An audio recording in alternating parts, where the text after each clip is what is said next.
Good evening, everyone. This is Melissa Thomas of Florida National News, coming to you with the evening news rundown for your Tuesday, July 7th, 2020. Told y'all you were going to see me again. But thanks for tuning in. As always, guys, we like to start you off with the latest reports globally here in the United States and in the state of Florida. So as of right now, the latest numbers from the World Health Organization, we are seeing over 11.5 million confirmed cases of COVID-19 and over 535,000 confirmed deaths. Now, here in the United States, according to Johns Hopkins University, we're seeing over 2.9 million confirmed cases and over 130,000 confirmed deaths. Now, jumping to your world story today, India now surpasses Russia in terms of confirmed cases. India is now the third highest in the world for COVID-19 cases. They're currently sitting at over 697,413 confirmed cases. Now, they're currently at over 19,693 deaths. So they're approaching 19,700 deaths.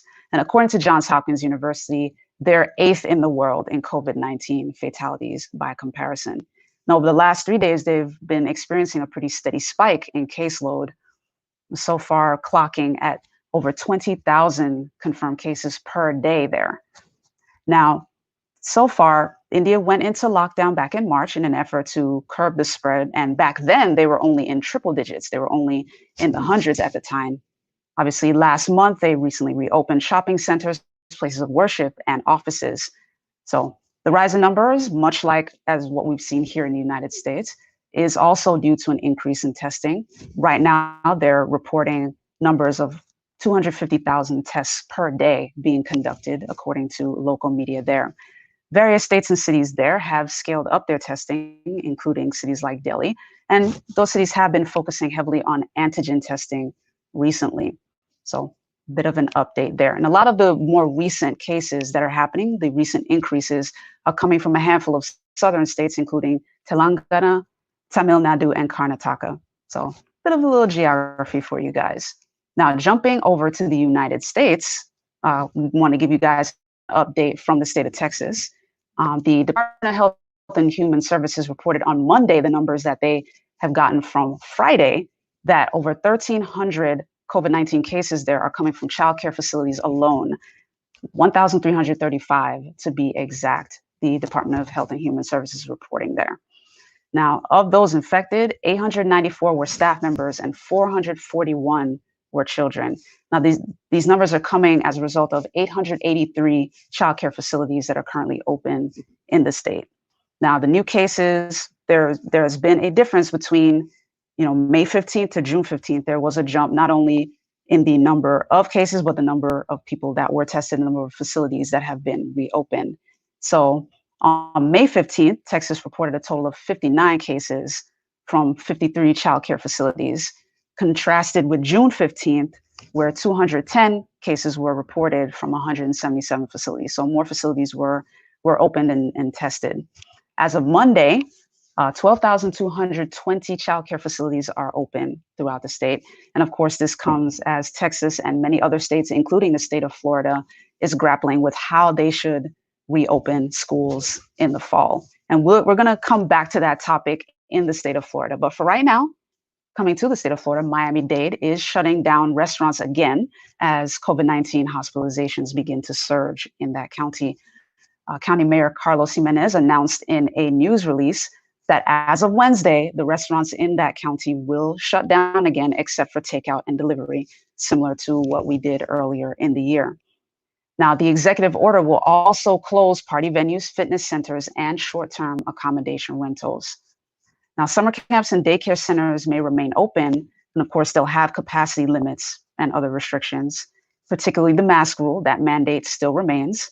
And there is a 10 p.m. to 6 a.m. curfew that will remain in effect for everyone except essential workers and those with religious obligations.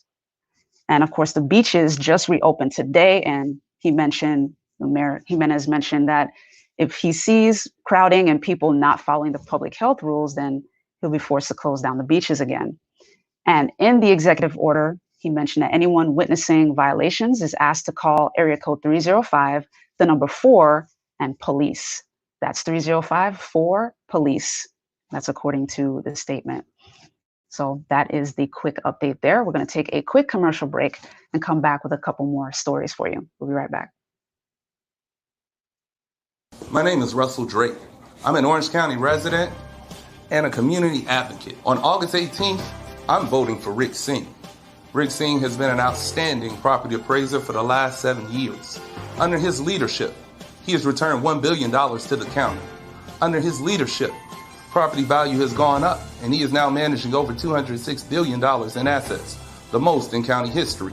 Under his leadership, there have been a series of awards won by his hard-working staff. He has set the tone for that. Furthermore, he's a man of his word. He's no stranger to the community. From the east to the west, from the north to the south, property appraiser Rick Singh is in the community. He held a series of homestead exemption seminars around the county, catering to your needs. Rick Singh is here for the people.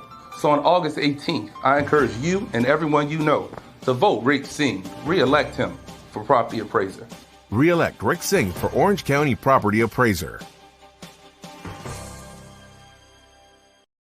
All right, guys, welcome back. Now jumping into another U.S. story for you. Over in Georgia, the governor there, Brian Kemp, has activated up to 1,000 National Guard troops after a series of shootings and protests in Atlanta over the 4th of July weekend. So far, 5 people have died, and that includes an 8-year-old girl, and at least 30 people were injured. Now, the governor issued the executive order on Monday that would send the National Guard to protect the state capitol, the governor's mansion, and the Department of Public Safety's headquarters, where close to 100 demonstrators set fire to part of the building early Sunday morning. Now, in his executive order, Governor Kemp slammed Atlanta officials who, quote, have failed to quell ongoing violence.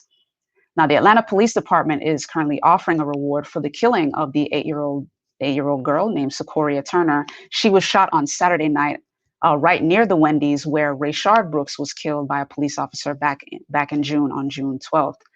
Now, on Sunday evening, Atlanta Mayor Keisha Lance Bottoms spoke out against the violence over the 4th of July weekend, and she was asking for information about a group of armed individuals who blocked the road before firing into the car and fatally striking Sequoia. Now, in the wake of all those events on Monday, Atlanta police have since erected concrete barriers around the burned out restaurant and cleared out the protesters as well as some items left from a makeshift memorial. Bit of unfortunate news out of Atlanta there. Now, as promised, we are coming back to that school conversation in the state of Florida.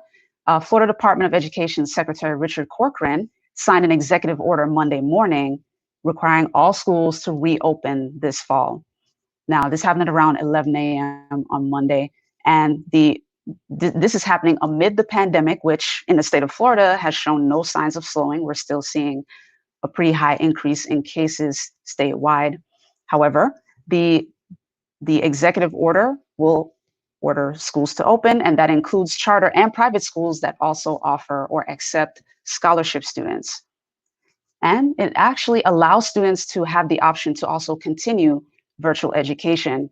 However, the executive order wants to make sure that, the schools are open in the fall, beginning in August, according to the executive order. And President Trump, a few hours after that executive order was signed, tweeted very emphatically, schools must open in the fall. So at least Florida was ahead of the curve on that one. Now, the Department of Education is requiring schools to submit their individual plans for safety guidelines, for health and safety guidelines, as well as a plan to administer or address any learning gaps during the pandemic. And then once the Department of Education reviews those individual plans, they'll go ahead and give the schools the okay to reopen. Now, here locally in Orange County, County Mayor Jerry Deming said he's optimistic about schools reopening in the fall. That students will be able to go back to school, and hopefully the pandemic numbers will be a little bit lower. But we're going to take one more quick commercial break and come back with your business and sports story. Come back.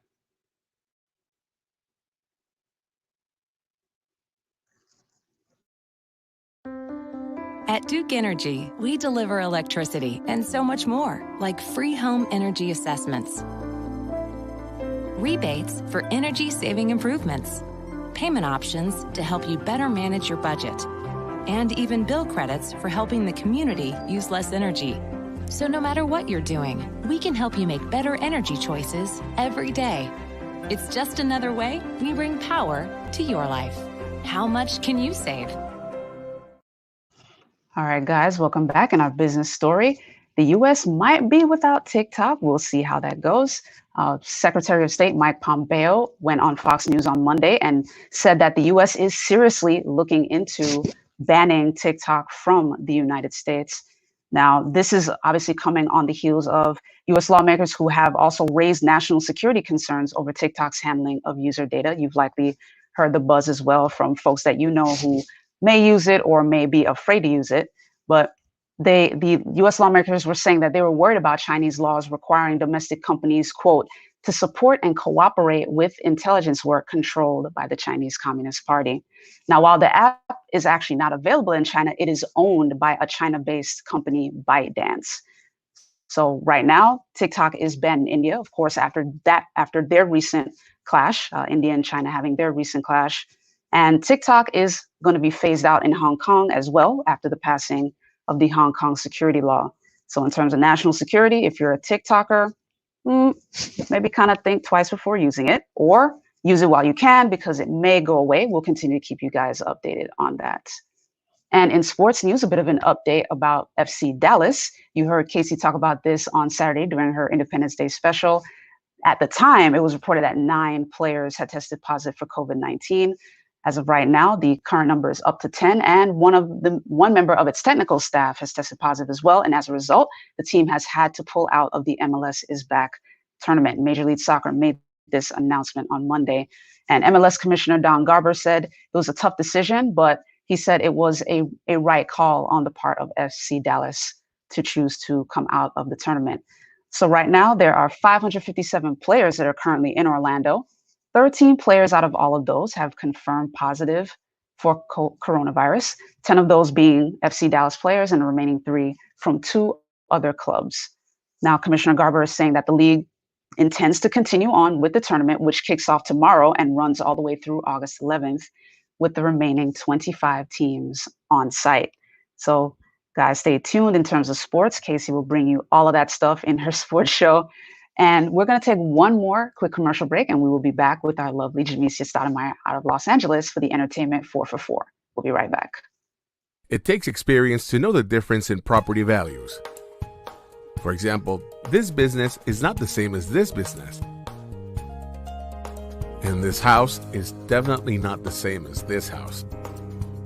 And this, well, this is definitely not the same as this.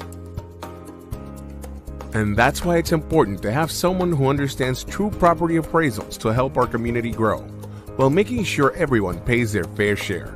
Because experience matters. Re-elect Rick Singh for Orange County Property Appraiser. All right, guys, welcome back. Thank you so much for continuing to tune in with us. And it is a Tuesday, so we are ready for the Entertainment 4 for 4 with the lovely Jamesia Stoudemire out of Los Angeles. Good afternoon, Jamesia. How's it going? Good afternoon, Melissa. It's going good out here. The hot one out here. I can imagine. Looking forward to it. Well, hello, everyone. This is Jamesia Stoudemire with your Entertainment 4 for 4 all the way from Los Angeles, California. And it is a hot one today. We're going to get the day started off with number 1. Broadway star Nick Cordero dies from COVID-19.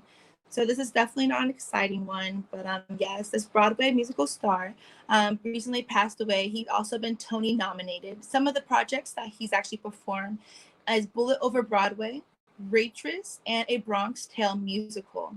He was actually diagnosed in late March, and he has had a rough battle with COVID-19.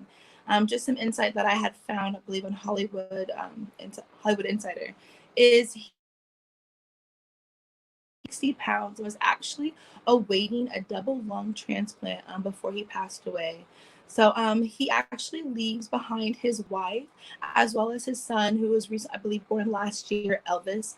His family put together a GoFundMe, and I just want to say congratulations to them, because as of today, they have been able to raise $1 million to help his family and also help with some of his funeral costs. So definitely, if you would like to donate to them, I don't have that exact information, but if you go to GoFundMe and type in his name, he will pop up, and feel free to do that. And we do give our condolences to that family.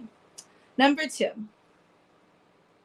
Kanye West for president 2020, and Yeezy gets $2 million plus in federal loans. Okay, guys, so let's slow this all down. Rewind to 2015 at the MTV VMA Awards, and Kanye West announces that he is running for the president of the United States. Of course, we were all shocked and a little taken back, but now it's actually coming true. Now, we don't have any record of him actually filing any paperwork, and if Kanye West does run for president, he would have to be a write-in candidate. But a thing I think is kind of getting confused is it would be 2024. I mean, I don't think it's possible for Kanye West to run for the president of 2020 with only 4 months left. With only 4 months left on the ballot to actually run for nomination. So it's a little interesting, but he announced this again July 4th via Twitter. Elon Musk tweeted back saying he had his full support. So we definitely know he has the backing. Some other notes that I had, this should definitely be no surprise to anyone because he recently just said it last November during the Fast Company convention, as well as Kim K has been sporting Kanye West for president.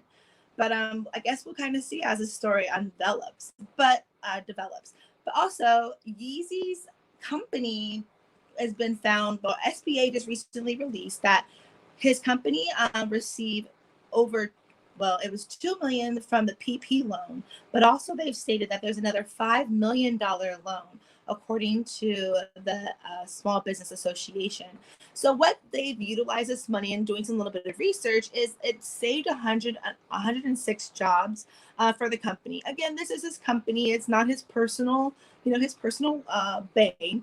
So he definitely has a lot of employees that are underneath it. So that's what that money is being used for. But definitely it's an interesting thing that he is now been approved for that loan, as well as running for president, and his mansion is being approved in Wisconsin to be built. Some interesting stuff going over there. We got to stay in tune.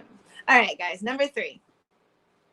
Colin Kaepernick lands a first look deal with Disney/ESPN. So let's give a round of applause, guys. After all of this and all that weight, look at what happens when you just stand on your own. This man is being blessed, guys. He just landed a deal also with Disney and ESPN. Now, he didn't land a deal. His production company, which is Raw Media Vision, for those that didn't know, Mr. Kaepernick has his own media company. So the media company actually struck a deal with Disney, ESPN, and their associated affiliates, Pixar, Hulu, to get their first look deal at anything that they put out. So what's coming out first? ESPN is going to get a docu-series on Colin Kaepernick's life. So that's going to be the first project that they're going to put out. Definitely stay up to date on that. Congratulations to him and his company, or his brand. I know it's been a long time coming. So yay! All right, guys. And number 4. Paris Fashion Week gets live stream. So this week, guys, is Paris Fashion Week, and there will be no audience, and there will be no Vogue editors. There will be no one. There'll be absolutely no one at Paris Fashion Week. They will only be having the models as well as the camera people to stream the entire Fashion Week presentation. And if you guys are interested, you can go to parisfashionweek.com and check out the live streaming this week. I'm sure some other organizations or the individual brands will be streaming, so you can check those. I would definitely check their Instagrams or Facebooks. Also, Essence Festival took place this past weekend, and it was streamed live as well. So you can check on this past weekend's performances from Essence Fest on their YouTube. So just a little information there. But again, this is Jamesia Stedemeyer. I thank you all for tuning in for the Entertainment 444.